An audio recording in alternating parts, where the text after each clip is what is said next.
Les voyages de leur vie, c'est pour subir une opération. Les bébés siamois sont à Paris comme promis par la première dame. Une prise en charge assurée par l'ONG Chaîne de l'Espoir.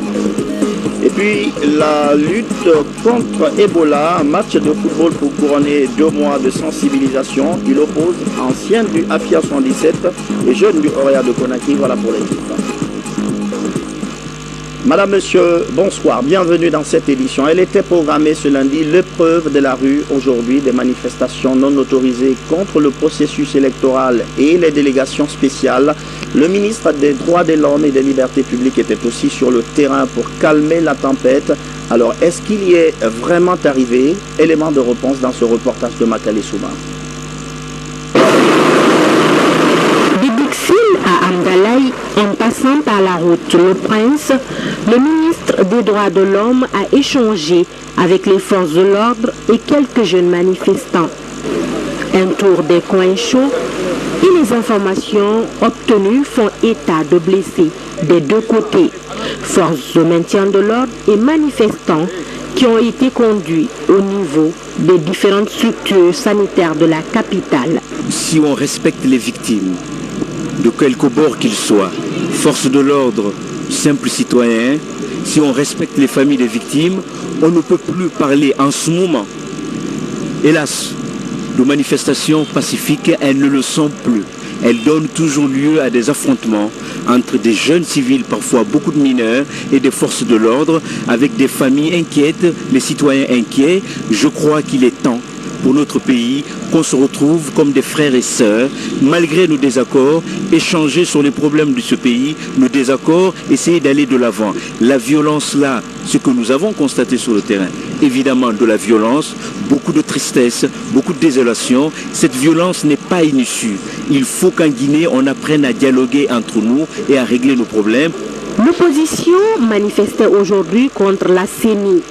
Mais les différents leaders et leurs militants n'ont pas pu atteindre leur destination, celle du siège de la Commission électorale nationale indépendante, si à Cameroun, dans la commune de Kaloum.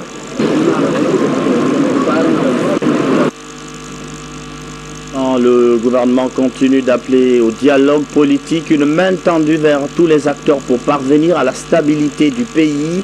Le ministre Khalifa Gassama Diaby s'est rendu hier au domicile de Cellou Dalein Diallo, président du parti UFDG. Les crises sociales à répétition ces derniers temps ne servent les causes ni de l'opposition, ni de la mouvance, ni du peuple. Il faut hisser le drapeau blanc. Le ministre des Droits de l'Homme est au micro de Makale Souma. Du chef de l'État et du Premier ministre, 4 ministres se sont rendus à la résidence du Premier ministre Elhadji Cellou Dalein pour d'abord une visite de courtoisie, une visite de prise de contact. Évidemment, il n'a pas été question d'aborder les sujets de fond. Nous avons souhaité exprimer une volonté politique de renouer le dialogue, d'essayer de créer les conditions générales politiques pour aller à un dialogue qui est absolument la seule issue possible pour nos désaccords et nos conflits politiques. Et les Guinéens attendent ça de nos responsables, de tous les responsables politiques et publics. Nous avons été reçus avec courtoisie, avec fraternité. On a échangé, on a exprimé au nom de l'ensemble du gouvernement, du chef de l'État et du Premier ministre, notre disponibilité, la disponibilité du gouvernement, mais aussi l'exigence du peuple de Guinée à ce que les différents acteurs se retrouvent autour de la table pour éviter à ce pays de s'enfoncer cette impasse de violence. Nous verrons tout à l'heure comment tout cela, toutes ces manifestations ont été gérées par les forces de l'ordre. On se souvient que le gouverneur de Conakry avait réquisitionné des agents pour sécuriser la marche et éviter tout débordement. Justement, quelques manifestants qui ont usé de violence envers de tierces personnes ont été interpellés. C'est ce que nous verrons tout à l'heure. L'économie nationale qui subit de plein fouet le poids des crises sociales et politiques, des voix célèbres pour inviter les acteurs à justement privilégier le dialogue dont on parlait tout à l'heure. Opération de vérité ce matin de l'homme d'affaires Mamadou Baldé. Je vous propose de suivre ce message qu'il nous délivre au micro de Camara Boubacar. Aussi à sensibiliser et à dire la vérité aux Guinéens, à mes frères, surtout au secteur privé, aux opérateurs économiques. Parce que moi je leur dis carrément, l'opérateur économique normalement n'a pas de choix de sa vie, son choix c'est de contribuer à un développement. L'opérateur économique a une seule spécialité, c'est le développement économique, industriel. les États-Unis, l'Europe, l'Asie, ailleurs, partout où j'ai vécu, j'ai vu que le secteur économique n'a pas de famille, n'a pas de frères. Il a seulement que tout le monde doit tirer profit de son choix de vie. Donc son choix de vie, soit c'est de fabriquer, transformer, importer pour que tout le monde tire profit. On se dirige vers une gendarmerie de plus en plus proche des citoyens. Le général Ibrahim Baldé en a fait un pari qui porte fruit puisque sous sa direction, un test de sélection vient d'être réalisé. L'idée, c'est de parvenir à une gendarmerie routière. Plus de 90 agents étaient mobilisés pour devenir des agents de constat. Explication, adjudant Sekou Kamano. La gendarmerie routière est une unité intervenant en dehors des agglomérations. C'est pour mieux outiller ce personnel de rase campagne qu'un test de sélection d'agents de constat est organisé. Il regroupe 95 candidats venus des différentes unités de gendarmerie routière du pays. Dans la politique de réforme du haut commandement de la gendarmerie nationale, a jugé utile, sur toute l'étendue du territoire, de renforcer la sécurité routière. C'est le but alors de sélectionner ces futurs agents de constat, de faire une formation qui va prendre une durée de 5 mois en vue de les rendre professionnels, compétents, de faire face à tous les accidents de la circulation routière sur toute l'étendue du territoire national. Ces candidats sont soumis aux épreuves de français, de culture générale, de connaissances professionnelles et de sport. 50 d'entre eux vont être retenus pour constituer la prochaine promotion d'agents de constat. Les agents de constat pour la gendarmerie sont affectés dans les compagnies de sécurité routière, dans l'intérieur, et ce sont eux qui sont chargés de constater les accidents de la circulation. Lorsqu'il y a des blessés ou des tués, c'est la police qui s'en occupe à Conakry, mais c'est la gendarmerie qui s'en occupe dans l'intérieur. Dans 3 jours, les résultats de cette sélection vont être connus et un pool de formateurs gendarmes est déjà mis sur pied pour recevoir cette nouvelle promotion, ici, à l'École nationale de la gendarmerie de Sonfonia. Élections, les CARL, commission administrative de révision des listes électorales, sont en formation. On s'intéresse ce soir à celle organisée par la commission électorale de Kaloum. Au total, 180 personnes sont concernées et reparties en 3 groupes. Cheikh Sanoussi 5 ans. Celle qui permet de corriger les anomalies sur les listes électorales. Elle est organisée par la CENI à travers la CECI de Kaloum. Elle concerne des membres des CARL qui sont censés mener à bien cette opération de toilettage.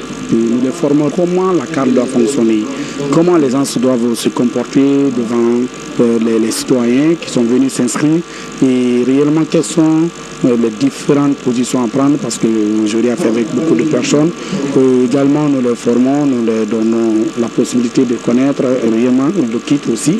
L'objectif affiché est de conférer à l'opération toute sa crédibilité pour mettre en confiance des électeurs. On attend de ces gens d'abord la neutralité, l'objectivité, la transparence.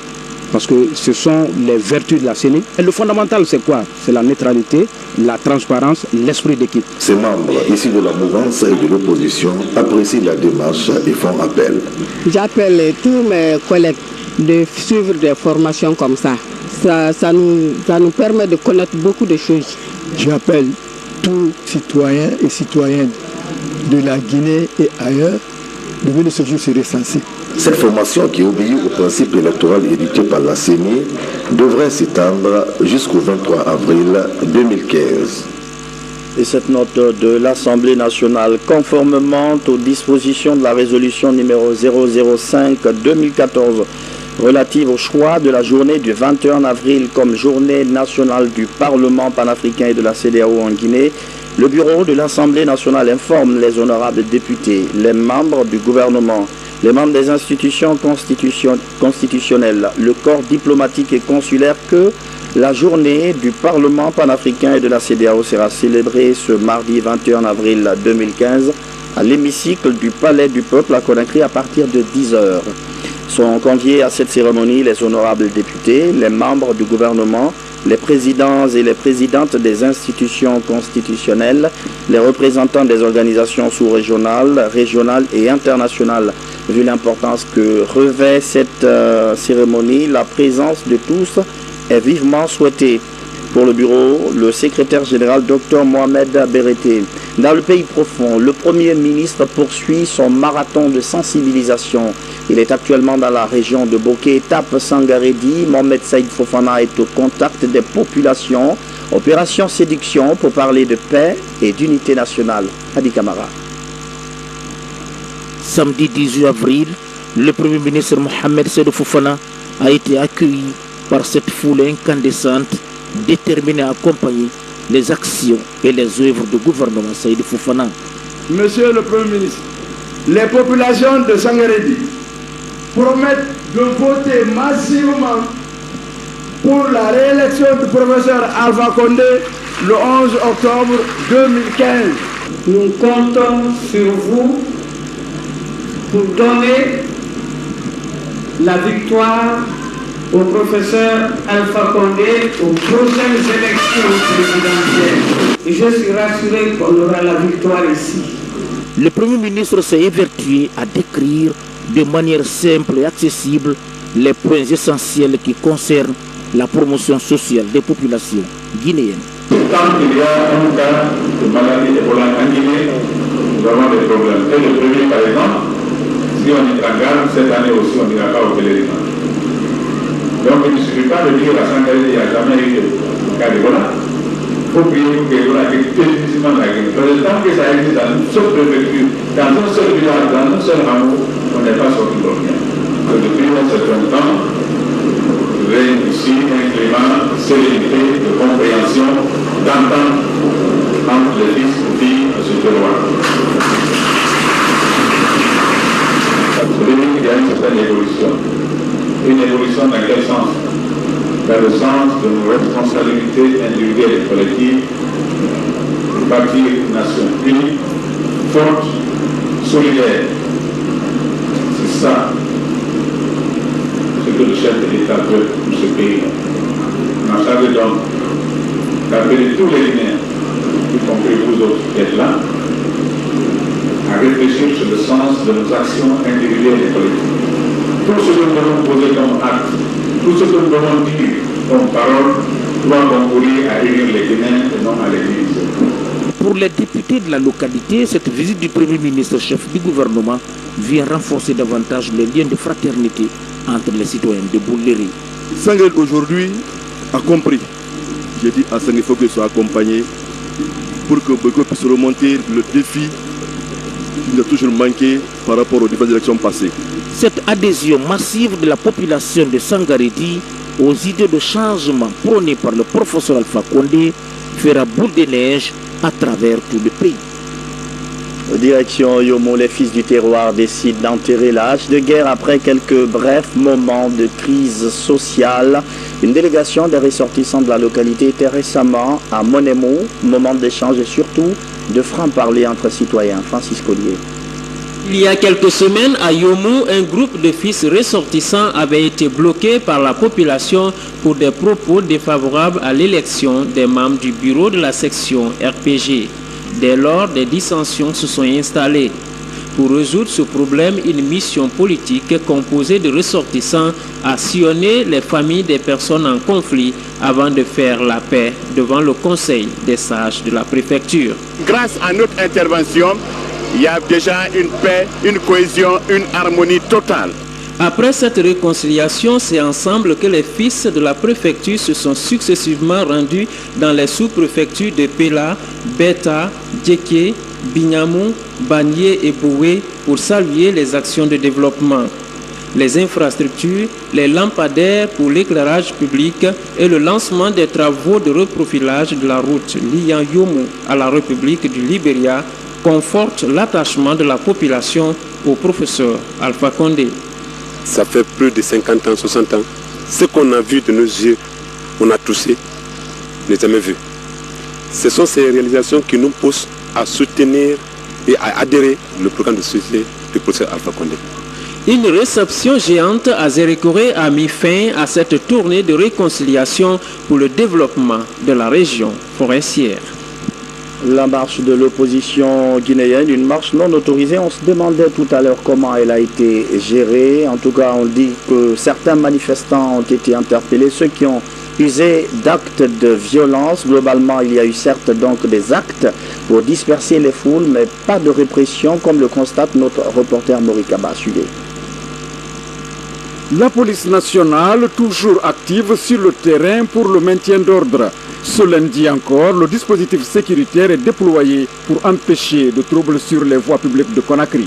La marche non autorisée de l'opposition est contenue, non sans quelques résistances violentes. Aucun leader n'est sorti. C'était le président de l'UFDG. C'était de lui dire de rentrer, que ça ne se doit pas. S'il sort, il est citoyen. Quand il était Premier ministre, les autres qui donnaient étaient exécutés à la minute. Si aujourd'hui il est de l'autre côté, il n'a qu'à respecter la loi. Là-bas, on est venu au siège de l'UFR. Vous n'avez pas vu le leader au dehors. Nous sommes à Matoto. Vous n'avez pas vu le leader de PDN ici. Nulle part. Pendant cette journée, les manifestants ont placé ça et là des barricades pour empêcher une circulation sur l'axe Le Prince. L'axe là, il est difficile de circuler. Comment est-ce qu'elle était barricadée? Les difficultés que nous avons pour débarricader cette route, en même temps nous faisons le maintien de l'ordre et en même temps nous dégageons les barricades. Vous imaginez du matin jusqu'au soir ce que ça fait comme effort physique. Vous avez vu les agents qui sont planifiés au rond-point d'Anko 5. Vous n'avez pas vu d'armes, à part les armes conventionnelles. Au niveau de Koza, la même chose. Au niveau de Bambeto, à Bomboli, Koza marché et Amdalaï jusqu'à la minière, vous avez vu. Donc c'est pour vous dire si ce qui est dit est vrai. Le gros incident de la journée a failli avoir lieu ici, à la minière.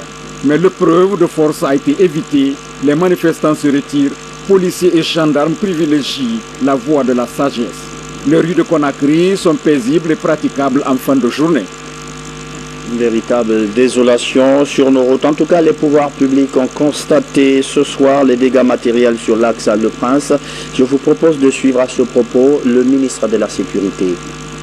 Que je sois sur le terrain des opérations pour m'assurer que les forces de sécurité dans leur ensemble sont en train de travailler comme il se doit, c'est-à-dire professionnellement. Je suis passé, constaté de visu, j'en ai profité pour leur dire que notre mission, c'est d'assurer la protection des personnes et de leurs biens. Parlons de développement agricole, cette fois-ci à Télémélé, 2 tracteurs, c'est un don du chef de l'État pour la relance de l'agriculture dans cette localité. Les engins viennent d'être remis aux ayants droit. Mamadou Saliouba. L'arrivée de ces 2 tracteurs marque le début d'un vaste projet de relance de l'agriculture dans la préfecture de Télémélé. Ce geste du chef de l'État à la population s'inscrit dans le cadre de la sécurité alimentaire à la base. Il avait déjà dit dès le début de sa mandature que les gens s'investissent dans l'agriculture, que ce soit des ressortissants, que ce soit des commerçants et des fonctionnaires, à l'image de ce qui se fait dans d'autres pays. Ça peut aider les autres populations de Télémélé. Parce qu'il y a beaucoup qui peuvent s'investir dans l'agriculture. Moi, je m'investis dedans. Je remercie le chef de l'État. Ça a toujours été son œuvre. Il est venu ici, il a parlé du changement. Et vous comprendrez alors le sentiment qu'il anime dans le cadre du développement de l'agriculture chez nous. La première année qu'il a eu vraiment à être au pouvoir, pratiquement, ça a été sa première action, que c'est un ouf de soulagement pour les Télémélékas. Tout le monde est content, les femmes, les hommes, les cadres. Télémélé dispose de vastes plaines agricoles encore sous-exploitées. L'obtention de ces engins permet de mécaniser l'agriculture pour améliorer la productivité. Si je prends l'image de notre domaine ici, il y a 3 hectares et j'ai l'espoir que ma main-d'œuvre sera assouplie à travers la mécanisation. Considéré comme un grenier agricole, Télémélé doit cependant faire face à son enclavement. Un handicap pour les agriculteurs qui ont du mal à écouler les produits vers les autres localités du pays. Santé maternelle pour dire que les bébés siamois ont enfin été évacués. Ils vont être soignés en France. Soignés, c'est le mot que l'on puisse dire. La médecine française va tenter de les séparer physiquement. Pour l'instant, les petits anges se portent bien et attendent l'opération. En tout cas, la première dame a tenu la promesse de les évacuer. Adama Magasuba. Chose promise, chose due, la première dame de la République, présidente de la fondation Prosmi, a réussi son pari. Les bébés siamois ont quitté Conakry hier soir pour l'hôpital des enfants malades de Paris. Âgés de 3 mois, les bébés Barry sont désormais dans des mains expertes. Le fondateur de l'ONG Chaîne de l'Espoir, professeur Alain Deloge, et Dr Éric Chesson, chirurgien pédiatre, sont en contact avec les bébés depuis vendredi. Plein d'espoir, mais en sachant quand même que c'est une opération délicate. Mais enfin, à l'hôpital Necker, il y a tous les médecins qu'il faut, les moyens techniques. Boubacar et Hassan Mbari, pris en charge par le gouvernement guinéen depuis leur naissance, sont désormais à la charge de 2 matières grises de la chirurgie française grâce au plaidoyer de la première dame de la République. Madame Barry ne peut cacher sa satisfaction. Je remercie la première dame, sa fondation, je remercie les personnes de bonne volonté, je remercie aussi le président. Merci à tous. Selon professeur Alain Deloge, fondateur de l'ONG Chaîne de l'Espoir et pédiatre chirurgien, c'est une prouesse de la maternité de Donka, une première au monde, l'accouchement par voie basse des bébés siamois. Quand j'ai reçu cette dame à la maternité, je m'attendais bien sûr à un accouchement gemellaire, mais je ne m'attendais pas à un problème parce que l'échographie n'avait pas détecté la malformation. C'est au tour d'un déjeuner que la première dame de la République a reçu les experts de l'ONG Chaîne de l'Espoir. Hadja Guéné-Kondé a exprimé sa joie de voir son rêve se réaliser. Je suis très contente de la Chaîne de l'Espoir, de la France tout court. Donc la Chaîne de l'Espoir est une grande association humanitaire en France qui s'occupe des enfants cardiaques à travers le monde. Donc nous avons eu beaucoup de chance en Guinée qui soient venus spécialement pour évacuer les Siamois. Je pense que dans les jours à venir, il y aura un partenariat de fait entre la Fondation Prosmi et la Chaîne de l'Espoir pour qu'en Guinée, les enfants nés avec des malformations cardiaques soient pris en charge très rapidement. Liés par un seul foie et un seul intestin grêle, les bébés Barry bénéficieront d'une chirurgie de séparation et de réparation à l'hôpital Necker des enfants malades de Paris. Selon le spécialiste, l'intervention pourrait durer 12 heures ou plus. On prie que tout se passe bien pour ces petits anges. Zéré Corée, des jeunes leaders sortent d'une formation. Ils vont très bientôt être déployés sur le terrain dans le cadre de la lutte contre Ebola. La formation a également porté sur la culture de la paix dans une zone habituellement instable. Mohamed Salih Paye. Ils sont 200 jeunes leaders venus des 6 préfectures de la forêt à bénéficier de cette formation. L'exécution de ce projet sous le leadership du programme volontaire des Nations Unies est de renforcer les moyens et stratégies de communication de ces jeunes pour toucher pleinement la population afin de briser durablement les chaînes de contamination de la maladie à virus Ebola. Aujourd'hui, la région administrative de Zéré Corée est relativement calme. On n'a pas de foyers actifs dans les 6 préfectures de la région administrative de Zéré Corée. Cependant, la mobilité des personnes contacts, l'évolution de la maladie autour de nous impose donc une très grande vigilance. L'atelier vise non seulement à identifier et renforcer les organisations de jeunesse capables, dynamiques et capables de mener des actions de sensibilisation de proximité.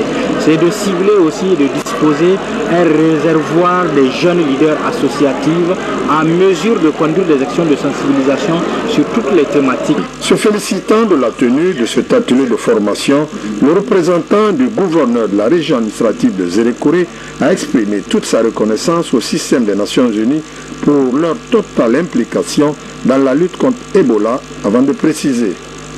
La région forestière, on ne doit pas baisser les bras. C'est l'étape ultime, la date à laquelle vous devez être prêts pour chercher complètement cette maladie. La formation de ces jeunes déjà connus pour leur esprit de volontariat est un moyen de s'assurer que les messages seront portés par des personnes sachant le faire pour éviter la panique au sein de la population. La lutte contre Ebola, toujours un match de gala pour encourager les efforts fournis. Jusque-là, une partie très discutée entre anciens du AFIA 77 et jeunes du Orea de Conakry. Rencontre sportive pour clôturer une vaste campagne de sensibilisation qui a duré 2 mois. Aziz Baldé, Algaciloba. C'est à la suite d'une longue campagne de sensibilisation contre Ebola qu'intervient ce match de gala. Ebola, ça suffit est le slogan de ralliement. Des anciennes gloires du football guinéen et les étoiles du moment s'associent à l'action. Ici, le AFIA 77 rencontre le leader du championnat. L'événement rassemble tous les jeunes sensibilisateurs. C'est le dernier acte d'un projet de 2 mois à l'initiative du ministère de la Jeunesse appuyé par l'UNICEF. Les vedettes de Orea et de Afia Football Club que vous voyez ici ont également parcouru l'ensemble de la Guinée, que ce soit la Guinée forestière, que ce soit la Haute-Guinée, que ce soit la moyenne et la basse Guinée. Ils ont parcouru l'ensemble des préfectures de la Guinée pour apporter le message. Plus de 6000 jeunes ont été déployés sur le terrain pour juguler Ebola en faisant du porte-à-porte. Après 2 mois de sensibilisation, un premier bilan est dressé. Vous avez plus de 6200 jeunes qui ont été déployés à Conakry principalement et à 2000 jeunes. Les résultats aujourd'hui, vous avez beaucoup de ménages qui sont sensibilisés, qui reçoivent du jour au jour les jeunes pour toujours les rappeler de l'existence de cette maladie dans nos murs. Et tant que le dernier malade n'est pas vaincu, tant que le dernier malade nous l'avons dans nos murs, ça veut dire que la maladie, le virus n'est pas encore vaincu. Et c'est ce message que nous faisons passer pour que la vigilance reste de mise, pour que l'alerte soit toujours là, pour que chacun de nous puisse se mobiliser pour que cette maladie puisse sortir. À travers cette rencontre sportive, les jeunes réaffirment leur engagement à mener une croisade contre Ebola aux côtés du gouvernement et ses partenaires. Ce match d'engagement s'est soldé sur la victoire de Orea 3-1 face aux coéquipiers de Petit Soli. C'est la fin de cette édition d'information. Merci de votre fidélité à la télévision guinéenne. Bonsoir.